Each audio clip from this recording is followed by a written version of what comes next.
y La Patriada Producciones. ¿Sabés lo que sos vos? Una anaconda con memoria sos. Los laburos que tenemos nosotras, que no sirven por un carajo, están en blanco, y la gente que realmente produce es la que está manejando la guita en negro. Entonces, estamos desconociendo a nuestro principal objetivo, que es la gente que produce, ese trabajador del que hablan, al que le quieren hablar del contrato de trabajo, vacaciones, aguinaldo, que no lo conoce, pibes de 20 años, que el que no labura en una fábrica o en un banco no tiene la más puta idea de lo que le hablan. A ese es al que niegan, al que produce verdaderamente, y nos están hablando a nosotros, que somos todos unos pelotudos con laburo en blanco, que cobramos el sueldo durante la pandemia, y hasta 2 sueldos, nos hablan a nosotros. Bueno, eso creo que ya estuvo en un Anaconda. La verdad es que si sigo con este podcast, que es muchísimo trabajo. Ustedes no saben lo que yo trabajo para este podcast. Pero sigo porque es muchísima más satisfacción. Me saco de encima, de la espalda, el poder decir, pero decir acá, así. Porque se arma un lugar de orejas receptivas, algunas incluso de relevancia del quehacer nacional. Por supuesto, no me refiero a impacto, me refiero a escucha. Agradezco a la vida haber empezado a hacer esto. Se armó como una comunidad que se escucha. Bueno, este episodio que pasó tuvo eso, escucha y devolución. Y una repercusión que rompió con todo lo que esperaba. Yo sabía igual, sabía que había un callo a pisar ahí. Pero la cantidad de mensajes que me llegaron reafirmando en sus propias experiencias fue, si estuviera en la entrega de un Oscar y siendo premiada, diría overwhelming, abrumador. Así que me pareció que había que buscar una forma de ordenar la palabra de todos en una especie de episodio bonus track. Un regístrennos a los no registrados, porque nosotros estamos empezando a registrarnos entre nosotros. Pero no en el sentido administrativo, sino en el sentido más mirame, de la publicidad. ¿Te acordás? Mirame.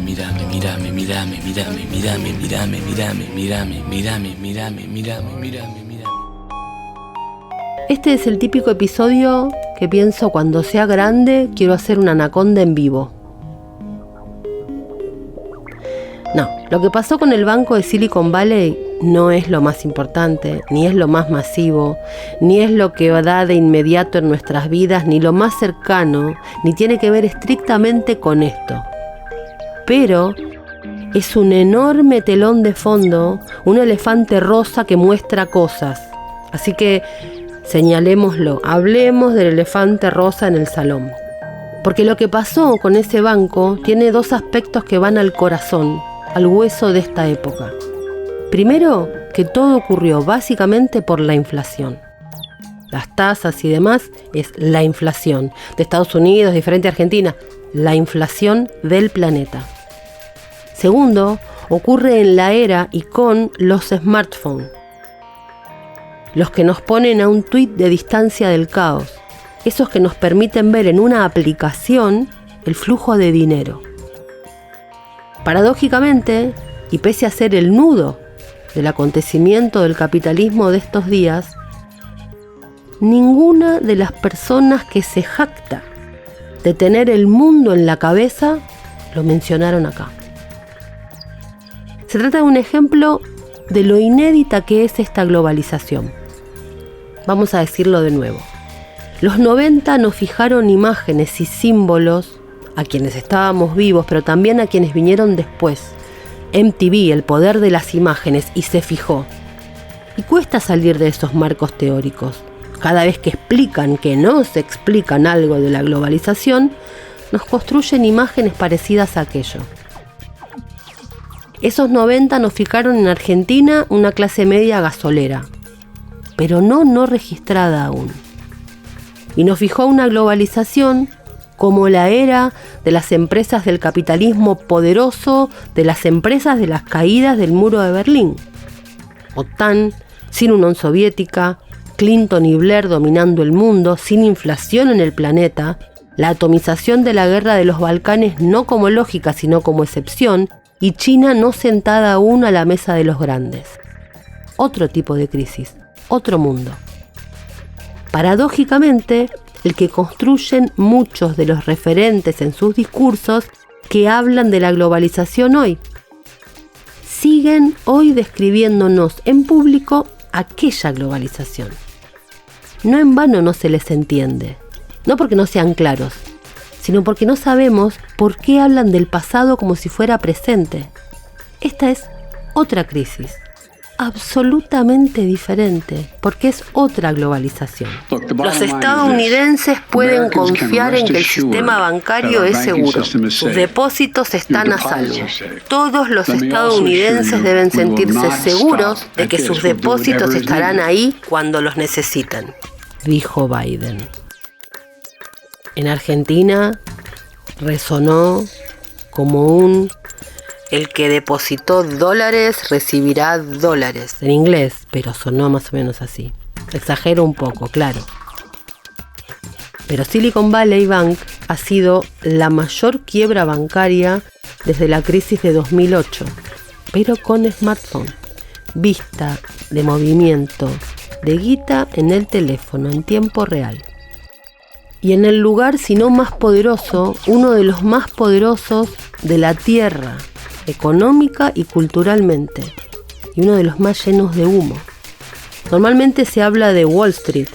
Mira, rápidamente, Silicon Valley Bank es una entidad financiera con una cartera importante de clientes que fue nombrado como uno de los bancos más seguros de Estados Unidos según Forbes. Fue intervenido hace unos días por la Corporación Federal de Seguro de Depósitos por las dudas sobre su liquidez y solvencia. ¿Qué pasó? Esta medida se produce después de que Silvergate Capital anunciara la liquidación voluntaria de su banco, convirtiéndose en el segundo prestamista regional en hacerlo en estos días. Wall Street cerró ese viernes en rojo, el Dow Jones cayó, Wall Street temblaba, porque el medidor del miedo, así lo llaman, no les daba bien. Se derrumbó el banco, perdió un 1,76 el Nasdaq, la mayor quiebra bancaria desde la crisis de 2008, aquella en la que empezó el problema. Lo que salió el Estado de Estados Unidos a explicar es que se van a realizar los pagos a los clientes del banco, no a los ejecutivos. Eso lo dijeron una y otra vez. Las empresas de Irlanda, India parecían afectadas especialmente. En Israel, Benjamín Netanyahu prometió medidas para ayudar a las empresas israelíes vinculadas con ese banco. Los más fatalistas o los más críticos de este tipo de banca, sobre todo los defensores del oro y las cripto, dijeron que este colapso era solo el comienzo, que era una ola. Otros dicen que los fatalistas están exagerando y que esto no será sistémico. Marcos Galperín, el rey de la inversión financiera popular en la Argentina, nos guste o no, dijo en inglés: I believe in capitalism. On the way up and on the way down. A crisis is also an important part of capitalist cycles. Que él cree en el capitalismo, en la parte de subida, en la bajada, que la crisis también es una parte importante de los ciclos capitalistas. Él cree.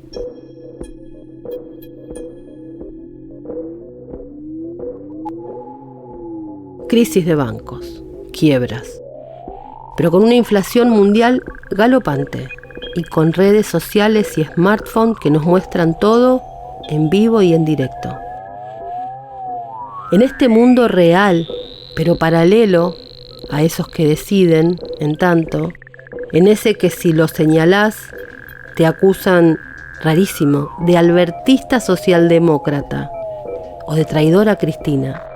En ese mundo en el que pasa eso como telón de fondo y la plata sigue circulando, quedamos nosotros. Mucho dinero, desprolijo, sin futuro, con todos los etcétera, pero mucho dinero.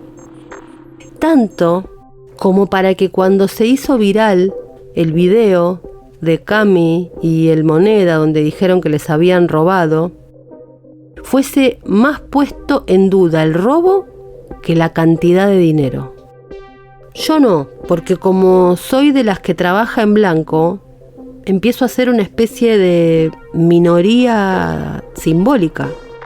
No sé si el robo fue verdad o no. Lo que a mí me pareció insólita fue la cantidad de dinero. ¿Cómo juntás $25.000 en un año? Y me empezaron a explicar cómo.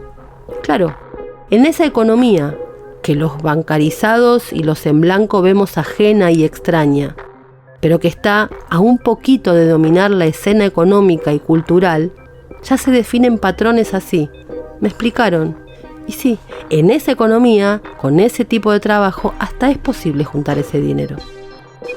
¿No importa eso? Perfecto. Miremos otra cosa. Más de 1 millón de personas con capacidad de comprar entradas para ir a ver a la selección argentina.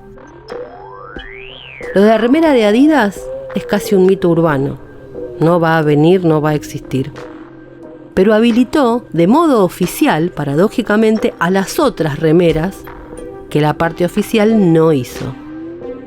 Tenemos las remeras oficializadas porque el mundo oficial no lo registró. Una especie de fenómeno de nos arreglamos sin ustedes, con la escaloneta como fenómeno. Nos arreglamos sin ustedes. ¿No hacen las remeras? Las hacemos nosotros. Eso es algo que contaba B, muy interesante, que fue el proceso con la camiseta de fútbol. Bueno, el Mundial fue el gran ejemplo de cómo sin informalidad no hubiera habido tanta cantidad de personas disfrazadas de Messi. Básicamente la gente iba y compraba en la calle. Fue así de sencillo, por lo cual vemos miles de personas con la remera argentina, que no es la oficial. Por supuesto que hay un conjunto de personas que se pueden dar el lujo de ir a la marca que fabrica la remera y comprársela, pero el resto, que no pensaba poner 28.000 pesos o 30.000 en esa remera, por 2.500 pesos la conseguía. Y el lunes posterior a que salimos campeones ya tenían las 3 estrellas, porque la realidad es que la informalidad y la creatividad en ese momento te hace que todo sea en el día. Saliste campeón a las 5 de la tarde y a las 6 está cosiendo la 3ª estrella. Eso es algo que uno ya no sabe si es para reírse o llorar. Pero bueno, hubo también 2 sorpresas. La camiseta violeta, que termina siendo la cábala de Antonella, que se pone de moda, y el Dibu. Sin embargo, no tardaron ni 2 días en aparecer las remeritas fosforescentes del Dibu y el violeta como un color top para las chicas, que esto pedían todas tallos chiquitos. Pero además estaba la remera oficial, el topcito chiquitito. Bueno, mucho del público que lo compra es clase media. Entonces digo, hay como una alianza de clases en la informalidad. Remeras oficialmente truchas, cuerpos sudados de trabajar y con esa camiseta puesta, plata por abajo, en los territorios.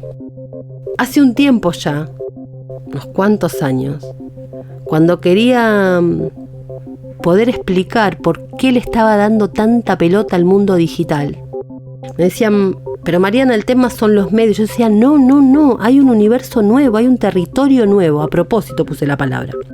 Creo que alguna vez ya lo comenté. Hice una división silvestre, rústica, pero que me ayudó. Dije que había que empezar a pensar los territorios como 4. El territorio del palacio, la institución, la política, la rosca, la calle, los medios y el territorio digital. Territorio a propósito, no como una contradicción, digital, territorio. No, es una tierra a habitar. Y lo mismo el territorio de la calle. Justamente para salir de la idea de que territorio era lugar geográfico al que yo me traslado con iguales a mí, o la marcha, la manifestación en la calle, el famoso copar la calle. No, el territorio como la conversación real. La conversación real que pone 6 millones de personas a cuidarse solas, remeras oficializadas, aunque no sean las oficiales, y que pone 10 millones de personas con mínimo 12 lucas para comprar una entrada en una página web. Esa plata. ¿Cómo surge y dónde está esa plata? No son malos, que ponen la plata ilegal en Delaware o en un paraíso fiscal. Es plata ilegal de otra manera. Los 10 River de Coldplay, las entradas agotadas de Bizarrap. No somos los millonarios esos tampoco, es la plata que hay. Y no me interesa la respuesta fácil de que falta la redistribución. Primero, la política tiene que pensar en esa forma nueva de trabajo y guita. Estamos hablando de otra cosa, de algo que intentamos entender porque es nuevo. No queremos ni el banquito, ni las respuestas aprendidas, ni el pasado. Esto, sentarnos a pensar este presente, con nosotros, o anda para allá. Una calle autoorganizada, como los 6 millones en la calle, o con los cortes de luz. Una persona puso en su ventana enchufes mirando para afuera. Un cartelito escrito a mano que decía carga tu celu. Y esos 2 enchufes como una forma de solidaridad si nos dejan solos. Hola a todos. Debido a los reiterados cortes de energía eléctrica que ocurren en Villa del Parque, si alguno de nuestros vecinos tiene alguna medicación que requiera refrigeración, puede traerla en caja rotulada, pues contamos con grupo electrógeno hasta tanto se pueda superar la situación. Una panadería en Villa del Parque, autoorganizados entre nosotros, unidos y autoorganizados por fuera de la oficialidad. Nos organizamos solos, no porque queremos, sino porque nos dejan solos. Y no es un discurso antipolítica, es describir el hartazgo, la distancia, la soledad, es llamar la atención antes de que sea tarde. No nos subestimen ni nos falten el respeto. No es antipolítica. Nunca hice un episodio en base a repercusiones, pero como les decía al principio, fue tan abrumador que los mensajes y comentarios le dieron carnadura a algo enorme. Una certificación de lo en sintonía que estábamos. Un muestreo. Me cuenta una chica que Cabify tiene el mismo viaje, pero tarda más si es con tarjeta o si es en efectivo. Uber lo mismo, porque te pagan a la semana, entonces el cash. Quieren el cash más rápido. La misma aplicación, Uber o Cabify, cash. Una clase sobre territorio, este nuevo episodio de Anaconda con Memoria. Buen día, le entré a Anaconda por algo que dijiste en uno sobre el 17 de octubre. Desde ese me hice adicto. Disiento muchas veces, pero siento que nos respetás. La economía informal, nuevos sujetos sociales a los que nadie les habla y esa rara sensación de poner el cuerpo. De la explotación de los 70 a los excluidos de los 90, llegando a los autoexplotados del 2020. Temazos a los que Moyano le pone el cuerpo. Orden al barullo que muchos tenemos en la cabeza. Se enojaron por financiar un poquito a sectores no muy bancarizados con Ualá. No quisieron pagar el IFE a través de Mercado Pago, siendo que era la mejor herramienta. Hablan de territorio como si ellos lo fueran. No les gustan las fotos con personas ajenas a la secta. Se olvidaron o cambiaron el sujeto de representación peronista. Ahora es el de la prepaga y el que tiene la visa internacional para pagar consumos dolarizados. El mundo del revés. Dice M.M. Lamoyano sobre el final de este capítulo de Anaconda. No es un capítulo esperanzador y no puedo estar más en desacuerdo. La esperanza se construye sobre la realidad y lo posible. Habla de ombliguismo, desconocimiento, ganas de no saber de los políticos y sobre todo de la mitad del pueblo argentino que asiste impávido a cómo los que lo quieren gobernar les gritan, los odian, los desconocen y quizá es mucho, quizá no, pero es lo que hay. Lo entiendo perfectamente. Quienes nos preocupamos por la estupidez de los, entre comillas, dirigentes, estamos advirtiendo sobre lo que se viene. Como dijo Woz en alguna batalla, yo saco los demonios cada vez que expulso. Paradoja. En tiempos de más aplicaciones, más cuerpo. La sobreexplotación. Me gusta este podcast, como soy oyente salteado, a veces quiero recomendar cosas que ya pasaron hace tiempo, pero esta vez lo escuché a poco de que saliera el último episodio, menos mal, porque me parece urgente. Por eso, como decía Hegel, llega al atardecer. Ahora lo urgente es dejar de estar en Narnia y tomar nota, aun si no se comprende bien. Preguntas que vienen siendo imprescindibles en un año electoral, pero no solo. Nadamos en aguas turbulentas con coordenadas del siglo XIX, solos, hombres y mujeres económicos con racionalidad de la hora. Cuando escucho Anaconda, mis ideas van a terapia, gratis, y se ponen más complejas, más armadas. Hoy me levanto, pongo TikTok, y lo primero que veo es que a la Cami y al Moneda le afanaron todos sus ahorros. Y la primera palabra que se me vino gigante a la mente fue informalidad. No fue inseguridad, es la informalidad, estúpido. Me gusta que vuelvas a este tema, Mariana, porque finalmente creo que es uno de los posibles futuros del trabajo. La atomización y la autonomización de la producción de ingresos de manera random. Encuentro algo que me da guita y lo hago. Y después veo si eso tiene continuidad.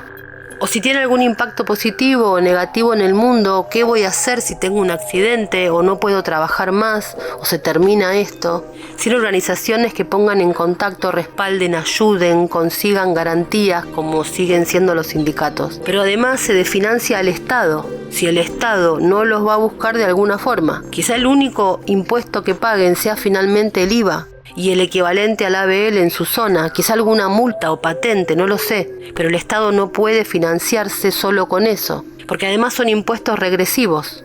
Recuerdo una lesbiana con la que salí y su familia tenía la casa más grande y la mayor cantidad de autos 0 kilómetros que había visto, y no pagaban ni un solo impuesto. Usaban medicina privada si necesitaban y chau, ninguna proyección. Ni interés en formar parte del sistema. Todas las compras se hacían en efectivo en ese momento. Nunca una tarjeta de crédito había pisado esa casa. Si se necesitaba para un gasto grande, se le pedía plata a alguien y se le iba pagando. Nunca vi algo así. Eran como anarcos, pero haciendo mucha guita en el medio de la matanza. Me pregunto si seguirán con esa política microeconómica de vivir en el borde. Bueno, re largo, perdón. Se me volvió una obsesión todo esto. Y resulta que los datos indican que estaba bien obsesionarse. En términos económicos duros, opino exactamente igual que estas personas que cuentan. ¿Qué hacemos con esos impuestos que no se pagan? Se rompe una cadena que además los deja a estas personas en bolas también. Pero hay un punto en esto que se menciona. Ellos no quieren tener relación con el Estado. Hay una mirada de dirigentes importantísimos que proponen que estar afuera del sistema es porque no pueden estar adentro. Y me parece que esta nueva realidad de esta nueva globalización indica otra cosa. No quieren. Es una nueva subjetividad. Me han cuestionado que no es precisa la definición de nuevo sujeto. Lo tomo. Puede ser. Pero no sé cómo llamarlo, porque es más que individuos sueltos. Hay una nueva subjetividad. Estado, ya que no me ayudás, no me rompas las pelotas. A tal punto es algo nuevo que hasta la palabra populismo quedó vieja. Porque esta nueva subjetividad no son individuos sueltos, pero tampoco es una masa. Muy bueno esto, claro que mi apreciación está sesgada, pues F-Soccer y SECOM. Pero es clave para empezar a debatir y coordinar lo que viene. ¿A quién se le habla y cómo? El lenguaje no describe el mundo, lo crea, tatúenselo. Claro que discrepo en cuanto a la noción de populismo. Revisitar a Laclau y Mouffe para actualizar su sentido, siempre momentáneo, efímero.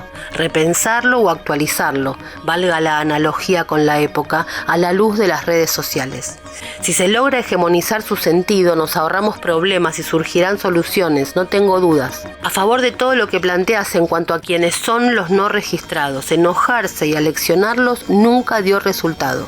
Si probamos con acercarnos, entenderlos y comprenderlos y solucionarle la vida desde la política, quizá tengamos otro resultado. Ahondo en el tema del lenguaje. Interpelar a pibes de 20 y pico con consignas como luche y vuelve, o peor, hablarle de independencia económica, justicia social, soberanía política, no solo está destinado al fracaso, sino al desinterés y probablemente al enojo.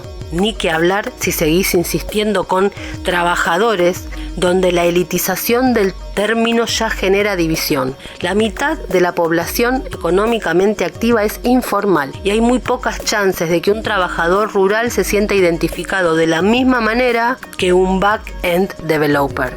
Hay un nudo grosso de los bolonquis del país cuyo título es reforma laboral. Lo tiranean desde el FIT hasta Milei y es, tal como lo expresan ustedes, Mariana y Lore, la vida realmente existente de millones de compatriotas que se resignaron y no piden lo que merecen, sino que no los molesten. La única opción es verlo, los buenos, y hacerlo, porque si no, lo hacen los malos sin anestesia, porque la realidad ya hizo la reforma por su cuenta. Lo importante era que los malos que estaban adentro, no el que es agente del sistema financiero internacional, el otro malo, no se apropiaran de una conquista de nosotros los siempre buenos. Nos dejaron así de tantos buenos, pero buenos, no como los malos. Lo escuché recién hoy. Le contaba a un familiar la parte del tipo que anda solo por la calle con el celular laburando, que no es un marginado en el sentido de tener bajos ingresos. Me quedé maquinando con eso. Siempre hay una vuelta de tuerca para las cosas que se cuentan. Me sentí incluida. Soy parte de esos informales que se tuvo que reinventar. Nombrar la pandemia de la que tanto se olvidaron, como si no hubiera pasado. Aprender a usar Mercado Pago, porque de la plata física, nada. Y así todo. Personas reales que me cuentan que ellos son eso que apareció en un episodio. Los no registrados. En las dos nunca tan precisas acepciones. Aparecieron en el discurso de Cristina los no registrados, como problema y como sujeto. Pero otra vez, una diferencia de perspectiva que hay que discutir, que es otra actualidad. Cristina en su discurso propuso y supuso la idea de que esos no registrados están esperando que el Estado les abra los brazos para ser incluidos. Y no se enojen, no tengo la intención de discutir con Cristina porque no me dé el cuero, solo observo una diferencia respecto de lo que estamos diciendo. Estos no registrados, más que querer que el Estado los abrace, lo que quieren es que el Estado no los joda. Registrar a los no registrados sería en todo caso mejor si más que aplicarle diagnósticos del pasado a esos no registrados, se registra su realidad como algo novedoso en su vinculación con el Estado. La idea esa de que la gente quiere estar en blanco, pero el Estado es inútil y no lo pone en blanco, creo que cambió el registro. Si pudieran, no sé si querrían. Eso es lo que me parece que está pasando. La pregunta que debiéramos hacernos en verdad primero es que parta de un buen diagnóstico. La gente no quiere estar necesariamente en blanco. ¿Por qué? Esa es la mejor pregunta. Y ahí se desarma el prejuicio. Mi experiencia con cuenta DNI es la de un trabajador registrado en relación de dependencia que descargó en abril de 2020 cuenta DNI a su celular para tener acceso a una cuenta en el Banco Provincia. En ese momento era solamente eso, yo lo usaba para recibir ahí un sueldo y lo transfería inmediatamente a mi cuenta en un banco privado, que tengo de toda la vida, para utilizarlo con la tarjeta de débito y tener la plata ahí. Solamente la cuenta DNI la usaba como un traspaso de dinero. Abril de 2020, estaba muy, muy nueva. Con el tiempo se comenzó a convertir más, a incorporar herramientas que la hacían más parecida a una aplicación del estilo Mercado Pago, Modo, porque, por ejemplo, se podía utilizar para comprar con enormes descuentos en la provincia de Buenos Aires y en menor medida en la ciudad de Buenos Aires, que es donde yo vivo, también tengo un hipermercado gigante enfrente de mi casa, donde miércoles, jueves o dependiendo del día de la semana tengo 30, 40 o 50% de reintegro abonando con cuenta DNI. Esto se empezó a convertir en el Mercado Pago de la provincia. Hace un tiempo estuve en la ciudad de Mar del Plata, donde hoteles, gastronomía y hasta las personas que te venden cosas en la playa aceptaban Mercado Pago y cuenta DNI. Este traspaso de manejar el efectivo a usar una aplicación para pagarle incluso al que te vende flores en la calle o al que te viene a vender una sombrilla a la playa, que de repente tiene el acceso a los beneficios del Banco Provincia a través de la cuenta DNI para sacar un préstamo, un crédito o incluso para poder tener una tarjeta de crédito o de débito si no lo tiene de otro banco, con unos requisitos mínimos. Funciona igual que Mercado Pago. Y también para la economía informal, absolutamente informal. Tengo un familiar cercano que su último trabajo registrado lo perdió en 2016. Trabajo en fábrica, con todos los chiches de un trabajo en fábrica. Y que tiene un emprendimiento propio relacionado con su rubro que le va muy bien, pero que su economía es totalmente en negro. Y si tiene que presentar alguna factura, se la hago yo, que tengo monotributo, y el resto es en negro. Él adquirió la cuenta DNI para cobrar el primer IFE. Obviamente no estaba pudiendo trabajar porque estábamos en cuarentena. Y a partir de ahí usa la cuenta DNI como una cuenta en un banco, cosa que había perdido cuando perdió su trabajo en blanco. La economía informal la utiliza muchísimo. Desde una persona que tiene un emprendimiento donde las facturas son altas, hasta el pibe que vende flores en la esquina, que además, al estar haciéndolo el Estado, esto permite que en la temporada de Mar del Plata tengas en los maxi kioscos, te acepten cuenta DNI, te la acepta el pibe que te viene a vender la sombrilla a la playa, el que te vende el agua caliente, el peaje, el hotel, si es un hotel de sindicato, ¿no? El hotel te acepta la cuenta DNI con un buen reintegro que en Mar del Plata llegaba a ser del 90%. Ibas a comer, pagabas con cuenta DNI y al otro día te devolvían el 90% de lo que habías gastado. Es el beneficio de que lo esté haciendo el Estado. Por eso pienso que en pandemia penetraron estos modos en mucha gente, porque la gente estaba muy receptiva. Estaba aprendiendo a utilizar un montón de herramientas que no había utilizado nunca y estaba como una esponja adquiriendo información. Esto de la cuenta DNI a los trabajadores de la provincia, no sé si en otro contexto histórico, unos años antes o incluso un tiempo después, se hubiera podido implementar tan masivamente. Que se hubiera podido, por ejemplo, hacer que los padres le puedan crear una cuenta DNI a los hijos para que los menores de edad, adolescentes, pudieran manejar dinero virtual y aprendieran así a manejarse con el dinero virtual como se manejan los adultos, los trabajadores activos. La tarjeta de débito no existe más. No existe para nosotros, que somos trabajadores activos desde ya unos cuantos años, y no existe, por supuesto, no va a existir para los adolescentes. Entonces, que hayan ingresado en una cuenta que sí depende de un banco, que tiene cierta seguridad, para que después puedan moverse con total naturalidad en el mundo del dinero virtual, que claramente existe. ¿Por qué no quieren estar en blanco? A diferencia de 2005, 2006, 2007, 2008, 2009. A partir del 2010 empezó todo a cambiar. La rebelión fiscal en silencio, de la que habla Lore en el episodio pasado, como algo primero marginal y después creciendo. No es que vamos a quemar el Banco Central. Es solamente escuchar. Una onda esa, no me molestes. No sé si hay avidez por estar en blanco. Si ganan más en negro que en blanco. Si el futuro no existe más, ¿para qué quiero estar en blanco? Quizá por eso, si uno lo ve bien, entiende por qué la moratoria no fue celebrada en el Obelisco. Porque los valores de la economía en negro son enormes y otros. Claro, es tu cuerpo, tu decisión. 12 horas en la calle, los que producen. Te enfermas y te jodés, 12 horas, sol en la nuca, a veces más sol que los redneck. Pero las cifras son otras y los valores económicos y simbólicos también.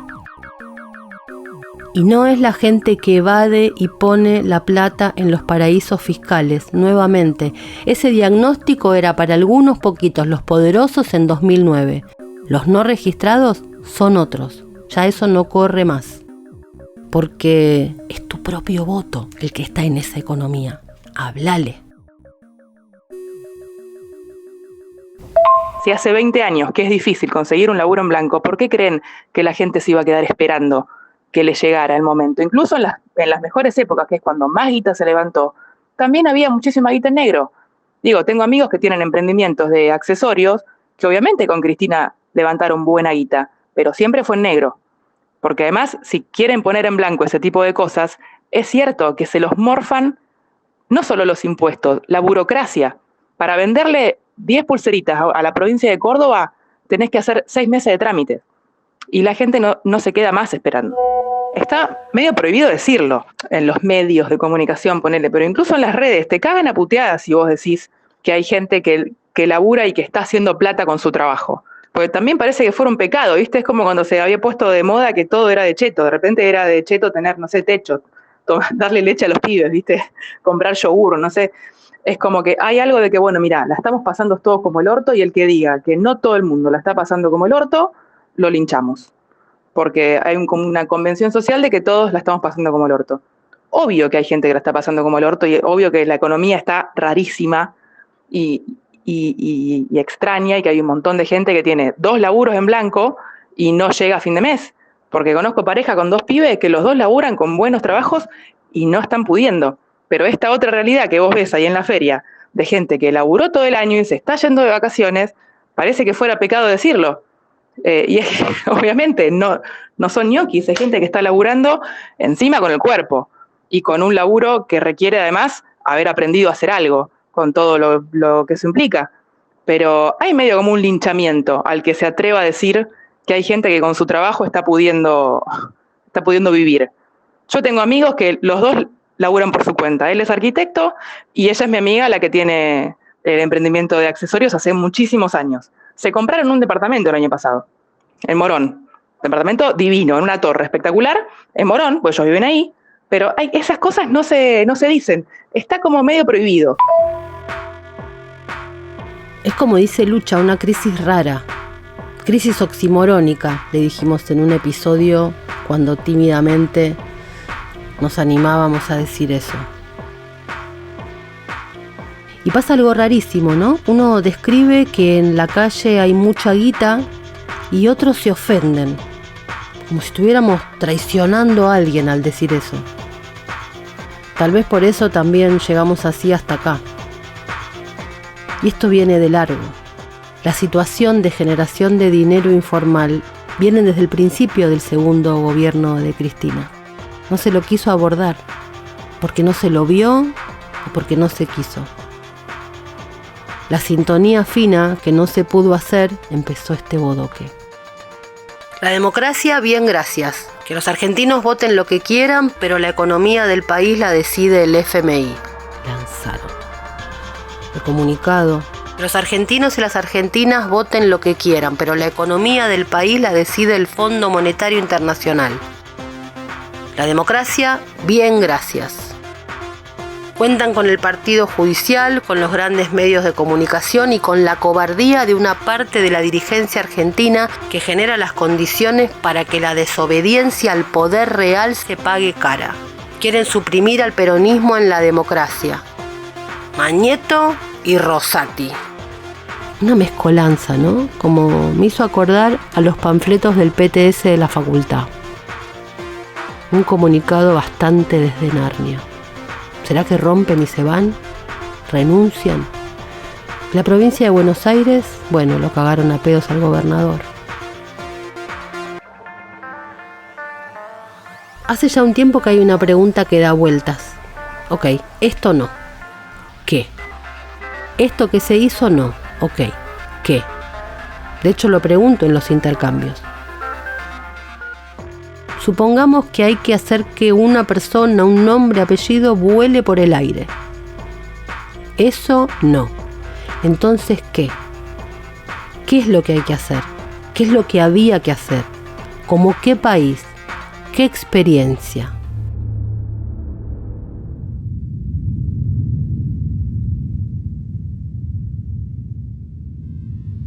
Sobre el ministro de Economía actual, Larroque dijo: lo quiero siempre en mi equipo, que agarró un fierro caliente y eso hay que reconocerlo. Me río porque me acuerdo cuando decía que Massa era un ego peronista y que tenía que dar explicaciones por el 2013. Es una chicana, por supuesto, porque si algo no molesta es que las personas cambien. Más vale, es un síntoma de madurez, es ir cambiando cuando los contextos cambian. Lo que irrita y distancia es el purómetro, las mediciones de aceite, la contada de costillas, el dedito. Me acuerdo que por 2008, 2009 discutía sobre los adjetivos. Yo decía que me parecía mejor reservarlos y usar los datos indiscutidos, porque me parecía que si uno va agregando adjetivos, llega un momento en que se queda sin adjetivos, porque termina diciéndose todo. Nos quedamos sin calificativos, es como el cuento del pastorcito, adjetivado. En cambio, los datos indiscutibles, como no eran opinión, no eran tan debatibles. Los datos indiscutibles creaban un territorio, frente al cual cuando aparece el adjetivo, ahí la oreja atenta podía ponerse en acción. En cambio, el adjetivo sobre adjetivo sobre adjetivo arma una argamasa inescuchable, pegajosa, empalagosa, que expulsa y genera un popurrí de aburrimiento y distancia. Hoy hemos llegado a tal instancia de distanciamiento que buscar las orejas es casi imposible. Ya expulsamos todo. Es prácticamente imposible lograr que alguien te escuche. Claro, hoy el dato duro no mata ningún relato. Vivimos en un mundo en el cual el dato no mata relato y el adjetivo agotó. ¿Cómo hacemos para que las orejas se vuelvan a abrir? Estos días de comunicados, críticas, idas y vueltas, un dirigente dijo: deberíamos hacer un análisis sociológico de por qué la gente vota al macrismo. El hecho de que no lo hayan hecho da cuenta de toda esta lejanía de la que venimos hablando. La dirigencia por allá sin pensar, voceros enfervorizados de eso por acá, detrás de la puerta en Narnia.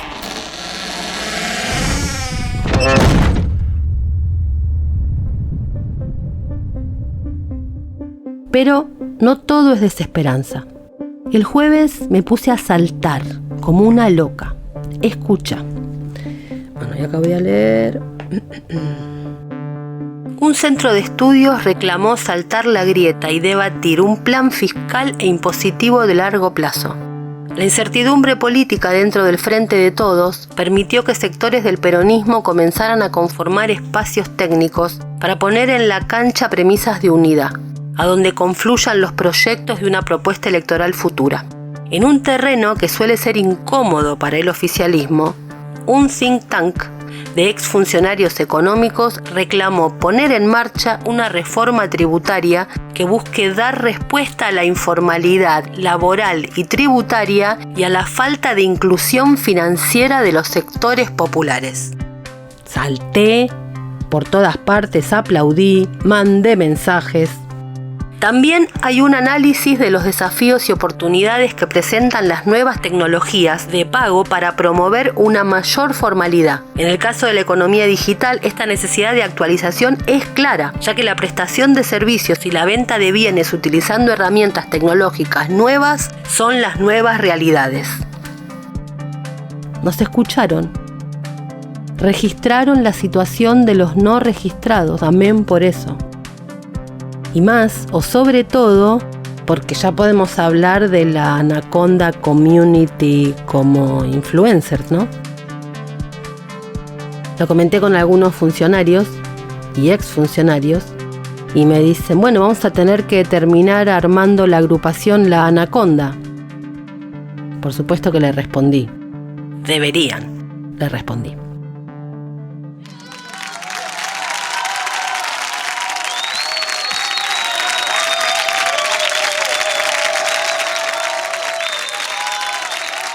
Fue una realización de La Patriada Producciones.